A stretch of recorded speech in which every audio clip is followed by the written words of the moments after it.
Please. No. అది పని చేస్తుంది కదా. యా, అది పని చేయొచ్చు. ఒకే ఒక విషయం అర్థం చేసుకోవాలి. అలా చేస్తే కనుక మీకు తెలిసిన వాళ్ళు, ప్రేమించిన వాళ్ళు అందరూ నేను మర్చిపోయే ప్రమాదం ఉంది. నువ్వు ఉండేవాడి వల్ల వాళ్ళకి ఎప్పటికీ గుర్తుందో. నాకు తెలుసు. చేయండి. నువ్వు వెళ్ళి వాళ్ళకి గుడ్ బై చెప్పేసరా, నీకు ఎక్కువ సమయం లేదు. Thank you sir. నేను అది మర్చిపోయే సమయం వచ్చేసింది. నువ్వు కనిపెట్టిపోయినా నేను నిన్ను కనిపెడతాను.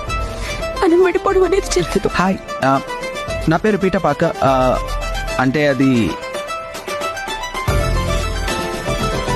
కలిసి కాఫీ తాగుదామా ప్లీజ్? పీటపాక మీ కాఫీ. తప్పకుండా వచ్చి కలుసుకుంటాను. నువ్వు వస్తావు నాకు తెలుసు. ఇంజనీర్ స్నేహితుడికి డోనట్.